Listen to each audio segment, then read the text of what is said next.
Mga box, meron nga akong dinayon na coffee shop sa Cavite City. At hindi lang siya basta-basta coffee shop dahil nga di lang coffee ang ina-offer nila dito. Kasi nga they are offering wide variety of foods, may pastries, pasta, snacks, and different rice meals. At syempre yung iba't ibang drinks na merong non-coffee, coffee, and frap. Ito nga ang JL Coffee Shop na located sa 1104 Dr. Salamanca, San Antonio, Cavite City. Along the road lang at malapit sa gate ng Sangley Point kaya madaling makita. Malaki ang dining area nila dito at sobrang relaxing ng ambience. At meron ding iba't ibang board games and toys na pwede nyo laruin while waiting sa food kaya naman mapabata o matanda ay nag-e-enjoy dito. Syempre di naman tayo magpapahuli kaya in-order ko na yung ilan sa mga bestsellers nila dito. Meron tayong Chicksilog at Bangsilog. Meron din tayong pork adobo with rice, creamy carbonara na bestseller sa kanilang pasta. Sa snacks naman yung kanilang all-time favorite na nachos overload and fries overload. Syempre yung drinks di natin dapat kalimutan kaya meron tayong cafe americano, chocolate chip cream, matcha berry, and milky strawberry. Ilan pa nga lang yan sa mga food trip na ina-offer nila dito at halos lahat nga yan dito ay bestseller talaga. At teka, nagpahabol din pala ako nung bago nilang ina-offer na halo-halo. At yung pinakamabenta nilang chicken wings with rice. So paano, wag na nating patagalin at tara, bakbakan na natin to. Let's go!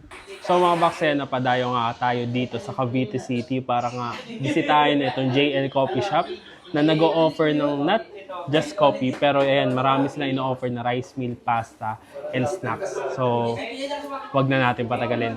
Bakbakan na natin to. Let's go! Meron silang ino-offer dito na Chicksilog na grabe yung pagkalaki ng chicken nila. Oh. Kain tayo.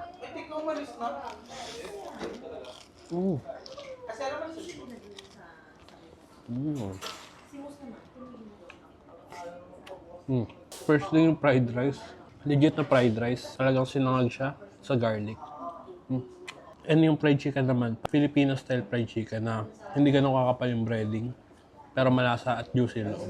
Sarap. Ito naman mga box yung try natin, yung kanilang pork adobo. So available din yung kanilang chicken adobo dito. Kain tayo.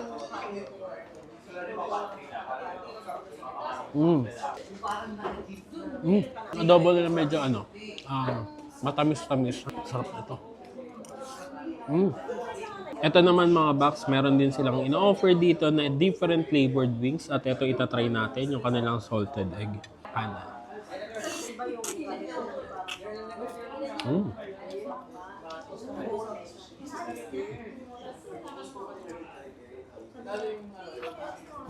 Four pieces na yung per serving nila dito. Tapos meron din silang available na mga platter na wings. Meron din silang ino-offer dito na Bangsilog. Kain. Ganda ng pagkaluto nila ng bangus nila. Medyo crispy yung mga bandang balat niya. Pero yung loob, yung laman, sarap.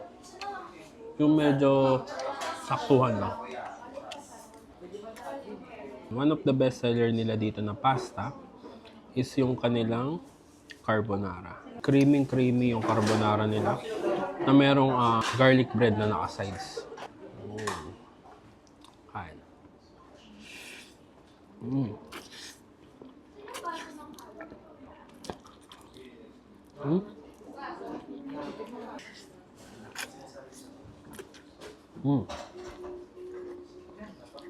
And for their snacks, ayan, meron silang available na french fries na overload. Tapos ganun din yung kanilang nachos. Solid. Try natin itong nachos.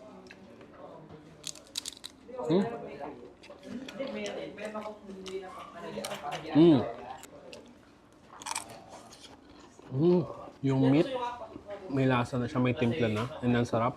And yung cheeses, ang sarap ng cheeses nila. Hindi tinipid na cheeses. Ano napansin ko dito, ito yung ginagawa kong nachos. Hindi siya yung nabibili sa mall. Ito talagang binibigyan ng oras para gawin. And ito naman mga box, syempre dahil nasa coffee shop tayo, yan, nagsaserve sila dito ng different drinks. Merong coffee, non-coffee drinks, merong frap and non-coffee frap. Ayan. So ito yung iba sa mga bestseller nila. Meron tayo ditong matcha berry frap. Tapos meron naman tayo ditong non-coffee na milky berry. Tapos yung frap nila na chocolate chip cream. And syempre yung kape natin. Meron tayo ditong cafe americano. Yung lasa ng kape, malalaman mo yan, especially sa Amerikano. Kasi nandito yung talagang purong-purong kape lang talaga. And dito mo rin malalaman kung quality yung coffee bean na ginamit. Sarap. Sarap ng kape nila. Doon yung tapang, yung pait. Pero saktong-sakto lang. Gising ako nito hanggang kinabukasan na siguro. And itong mga box, isa sa mga bago nilang ino-offer na perfect ngayong summer. Ito yung kanilang grabe, halo-halo with their homemade ice. Ayan.